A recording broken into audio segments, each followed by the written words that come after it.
स्वागत आहे तुमचं अनुपमाज व्लॉगमध्ये. सकाळची सुरुवात तर अशी झाली होती आणि तसं तर कालपासूनच पाऊस होता, पण सकाळपासून तर चांगलाच पाऊस सुरू होता. आणि सकाळी खाली आली तेव्हा असं रिमझिम रिमझिम पाऊस सुरूच होता. वातावरण जरी छान वाटत होतं तरी आळस खूप येत होता. अशी थोडीशी सुरुवातच लेझी झाल्यासारखी झाली होती. आणि हे पाऊस पाहून असं वाटत होतं की परत जाऊन झोपावं, पण शक्य नाही. बाकीची कामं तर करावंच लागतात आणि झोपावं असं जरी म्हणलं तरी पोट काही झोपू देत नाही, कारण भूक तर लागणारच होती. जरी खूप छान वाटत होतं बघत राहावं किंवा छान पांघरून घेऊन झोपावं, तरी पण पोटातून तर मस्त म्हणजे आवाज येत होते की नाही बाकीचं तर सगळं करायचंच आहे. आणि परवा जे मी तुम्हाला दाखवलं होतं की मी एक लोशन तयार केलं होतं, म्हणजे सीरम ह्या गोकर्णाच्या फुलासाठी औषध तयार केलं होतं कॉफी आणि हळदीचं. तर त्याचा परिणाम बघा तुम्ही किती सुंदर झाला आहे. आणि छान असे एक दोन फुलं आलेले होते. छान वाटत होतं, मोठे मोठे फुलं होते. आणि पाऊस थोडासा बुरबुरी सुरू झालेली होती. जो मोठा होता तो थोडा कमी होऊन थोडं थेंब येतच होते. गच्चीवर गेले तर छान वाटत होतं. तर हे असे एक दोन गोकर्णाचे फुलंही म्हणजे डोकावत होते त्यातून, वेलीतून. छान वाटत होतं पाहून, म्हणजे एकदम निळशार फूल. सगळं वातावरण ओलसर झालं होतं. गच्ची पूर्ण ओली झाली होती. आणि हे व्हील कॅप जे होतं ना ते वरती ठेवलेलं होतं असं. तर ते इतकं जोरात पडलं की असं वाटलं काय पडलं, की म्हणजे गाडीचं व्हील कॅप ते जोरात पडल्यामुळं थोडंसं, म्हणून वर जाऊन पाहिलं तर वरचं वातावरण मस्त असं झालेलं होतं. छान असे वाटत होते झाडं, पानं, फुलं पाहायला. तर ह्या वातावरणातून तर बाहेर यायचंच होतं आणि स्वयंपाकाची तयारी करायचीच होती. त्याशिवाय तर पर्याय नव्हता. मग घेतली मस्तपैकी अशी आपली सिमला मिरची. तर ही सिमला मिरची पण किती सुंदर दिसते बघा तुम्ही, हिरवीगार. आणि खिडकीतून असं तिला पाहिलं तर, आणि छान मग काय कापावं तर लागणारच होती. चिरून केली याची मस्तपैकी सिमला मिरचीची भाजी शेंगदाण्याचं कूट टाकून. आणि आज गुरुवार असल्यामुळे नैवेद्यासाठी केलेली होती बासुंदी. तर साईडला बासुंदी ठेवली होती आणि माझं इकडं तिकडं फिरणं सुरू होतं. मस्त गॅसवर बासुंदी करायला ठेवून वर जाणं खाली येणं हे सगळं झालं. आणि नंतर मग बाकीचे कामं आवरून थोडंसं आराम झाला. दुपारच्या नंतर मग संध्याकाळचं रुटीन सुरू झालं. आणि संध्याकाळी आज करायची होती पिठलं भाकरी. तर गुरुवार पण आहे आणि गुरुवारचं असं ठरवलं होतं की संध्याकाळी करायची पिठलं भाकरी. हा म्हणजे नेम किंवा नियम असं करावं असं मी ठरवते, बघू तर काय होतं ते. तर मग आज पिठलं भाकरी करायला घेतली संध्याकाळी. छान असं पाऊस पडत होता आणि गरम गरम पिठलं भाकरी भात हे खायला सगळ्यांना आवडतं आमच्याकडं. तर मग ह्या भाकरी केल्या टम फुगलेल्या, पांढऱ्या शुभ्र भाकरी आणि छान अशा फुगलेल्या खरपूस भाकरी. आता सध्या म्हणताय की अगोदर तर मी गॅसवर भाजत होते डायरेक्ट, पण असं आता एवढ्यात खूपच ऐकायला येते की डायरेक्ट गॅसवर भाकरी भाजू नका, म्हणून तव्यावरच भाजत होते. पण साईड राहते म्हणून परत ती फिरवून घेतली भाकरी आणि छान अशा भाकरी भाजून घेतल्या. पाऊस तर मात्र थांबायचं नाव घेत नव्हता. संध्याकाळ झालेली होती, 7:30 वाजले असतील जवळपास, तरी पण पाऊस थांबायचं नाव घेत नव्हता. पाऊस सुरूच होता. आणि ह्या सगळ्या वातावरणात स्वयंपाक करायचा, भाकरी आणि बेसन करायचं होतं. तर हे बघा तुम्ही किती छान वाटते वातावरण, आणि पाऊस मात्र रिमझिम सुरूच होता. तर बेसन पिठलं करण्यासाठी मी घेतलं होतं कांदा, थोडीशी हिरवी मिरची आणि कोथिंबीर मस्तपैकी छान भाजून घेतली. तसं तर हिरवी मिरचीचंच म्हणतात ना बेसन छान लागतं, पण ठीक आहे, सगळ्यांनाच आवडत नाही म्हणून थोडंसं असाही पर्याय करावा लागतो. 2-3 मिरच्या टाकल्या आणि त्यानंतर मग आपल्याला लाल तिखटातलंच बेसन करायचं होतं.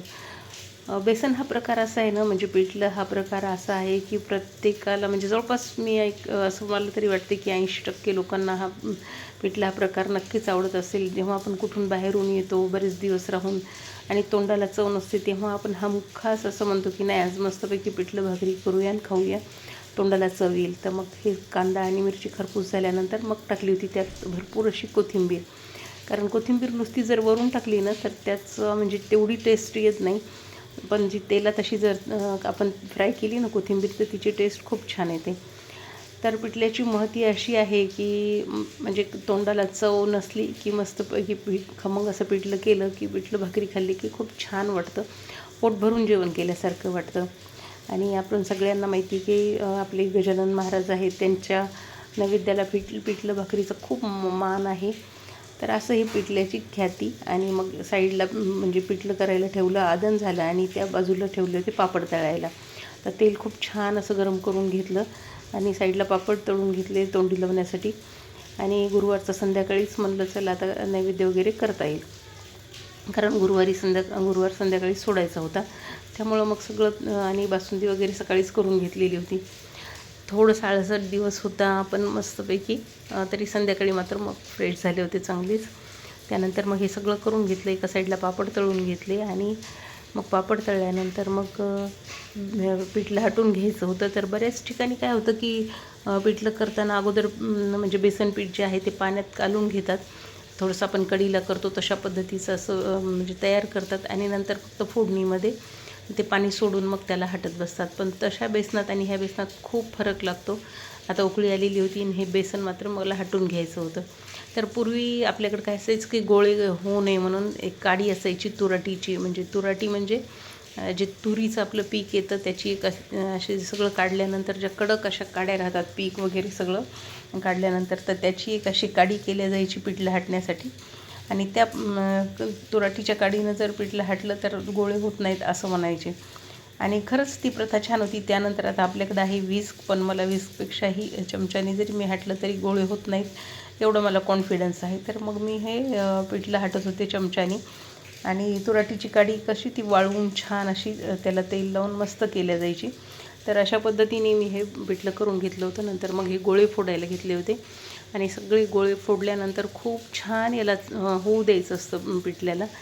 तर अशा पद्धतीने हे पिठलं मी होऊ दिले. गोळे सगळे फोडून घेतले आणि बाकीचं सगळंच आवरलेलं होतं कारण संध्याकाळची कामं.